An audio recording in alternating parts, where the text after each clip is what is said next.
rolando copinha. Até dia 25 de janeiro, praticamente não para de ter jogo. Manda um abraço, por exemplo, para o Caio Belandi, que é carioca, e ele acha graça que as pessoas de São Paulo gostem tanto da Copinha. A gente gosta muito. A Copinha é um ritual pra gente, né? A gente gosta muito de frequentar os estádios, de saber as sedes, decorar os grupos. A Copinha faz muita parte pra gente e faz parte da vida dos jogadores também, né?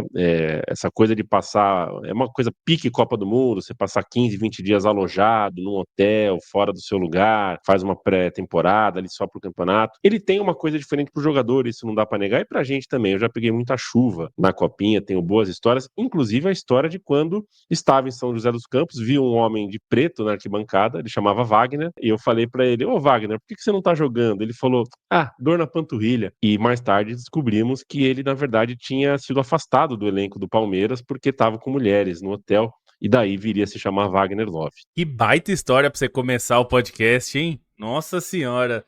O Stein deu uma excelente sugestão na nossa reunião de pauta, né, no WhatsApp, de trazer essas lembranças de Copinha, né? Eu nunca tive muito essa experiência, e como o Caio Belandi falou, de alguém achar que a gente valoriza demais, assim. Eu acho que a Copinha é uma das coisas mais legais que existem de futebol, mesmo que eu não acompanhe sempre, porque o começo é muito caótico, né? E é um pouco, como tem bastante time, e eu já fui muito mais contra o número de times da Copinha, esse inchaço da Copinha, mas hoje eu entendo mais, ainda mais conversando bastante com o nosso amigo Pedro Venâncio, que hoje trabalha do outro lado do balcão, né, trabalha com clubes e com observação e de análise de jogadores e tudo mais, e ele fala que essa Copinha é importante, mesmo que seja muito inchada, e eu vou trazer uma história que eu acho muito boa e que eu lembro de acompanhar bastante. Não sei se vocês sabem, mas eu torço pro São Paulo. E eu tava... uma das copinhas que eu mais gostei de acompanhar, né, do São Paulo, foi a de 2000, porque o São Paulo não ganhava já fazia uns anos. E 2000 ganhou. E a copinha de 2000 tinha vários jogadores ali que prometiam muito. O que prometia mais, no fim, acabou não dando tão certo, que foi o Harrison, que inclusive jogou 2001 também. Tinha o Júlio Batista, que esse prometia e foi um jogador com uma carreira internacional, seleção, Copa e tudo. Enfim, tinha outros jogadores. Tinha o Xandão, que virou jogador do time de cima. Tinha o Juan, lateral, enfim, que depois foi jogar no Flamengo, no Arsenal, no Flamengo, enfim. Mas uma história muito boa dessa leva de 2000 é que os jogadores principais era Renatinho, Oliveira, o Harrison, Júlio Batista, estavam jogando em 2000. Alguns deles jogaram em 2001 também, a copinha de 2001. E o Kaká era reserva já em 2000. E em 2001 também, ele ainda era reserva. Teve um acidente muito grande ali, que quase ele morreu. Ele era muito jovem, né? Ele tinha 18 em 2019, em 2001. E o time principal precisava de jogadores pra completar. O Vadão precisava de jogadores pra completar o time de cima. E o técnico da base forneceu os reservas. Entre os reservas estava Ricardo Zexon. Então, conhecido como Kaká com C. Porque eles não queriam fornecer os titulares, porque os titulares estavam jogando a copinha, o São Paulo era o campeão e estava brigando pelo bi. E o time de 2000 era muito bom, né, enfim. E aí os reservas foram pro jogo do time de cima, o Kaká acabou entrando no jogo do time profissional, e a gente sabe que ele entrou e brilhou, e enfim, e acabou ficando no time de cima. E isso é um acaso, né? Porque só aconteceu porque ele era reserva do time naquele momento, né? Embora ele fosse um craque, se esperava que ele virasse um grande jogador, não é que não se esperava, mas ele teve um acidente sério, né? Então perdeu o lugar no time naquele momento. Mas é um acaso, né? Se não fosse o caso, se ele tivesse sido titular daquela copinha, ele não iria pro time de cima, e vai saber se o reserva que entrasse é que não ia brilhar. Enfim, o futebol tem disso também, né? Você tem que ter talento, tem que ter esforço, né? A pessoa tem que se dedicar quase que perdendo a infância e a adolescência. Mas também tem que ter sorte, né? Porque se não tivesse aquela chance, eu não sei se o Kaká não estaria muito atrás na fila, né? Pra jogar no time de cima, talvez atrás do Harrison, do Júlio Batista, e tivesse sido emprestado pro Mirassol, sei lá, e a gente não sabe se viraria do mesmo jeito, né? Porque tem isso, é hora certa e lugar certo, né? Então eu acho essa uma história incrível, porque ele não brilhou, ele até brilhou na copinha de 2001, fez uns gols e tal, mas ele era reserva, né? Olha que loucura, e virou o craque daquela geração, né?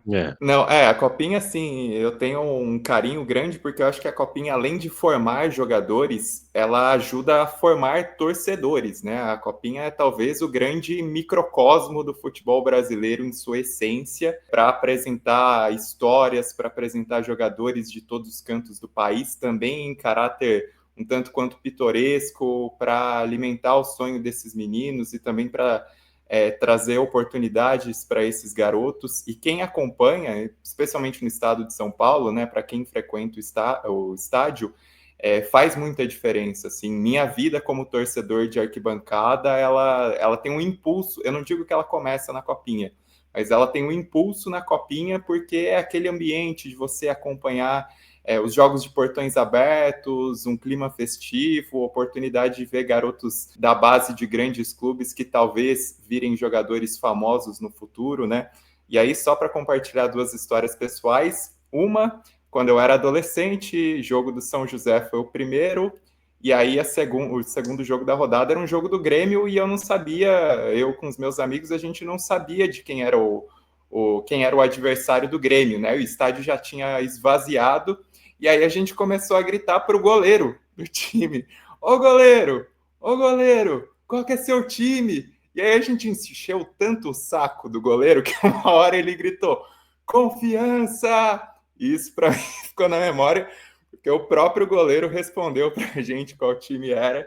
E outra história que eu tenho muita lembrança aí já na fase como jornalista, trabalhando durante a Copinha, né? Teve uma vez que eu fui fazer uma cobertura do jogo do Pérolas Negras na Rua Javari, né? E foi uma história muito bonita, que era um projeto social ligado a garotos haitianos, mas que tinha nas arquibancadas muitos imigrantes e refugiados haitianos no Brasil. Eles iam para as arquibancadas, torciam, então acabei entrevistando algumas dessas pessoas, alguns desses haitianos, e dava para perceber assim a gratidão deles na torcida dos brasileiros pelo Pérolas Negras e também na acolhida que os brasileiros davam ao time e à torcida, o que era algo muito simbólico, né? Nesse contexto de pessoas chegando a um novo país, esses imigrantes se sentiam muito acolhidos, né? E aí eu lembro de entrevistar um cara super inteligente, né? Eu tentei arranhar um pouquinho ali de francês, ele arranhando um português, e ele era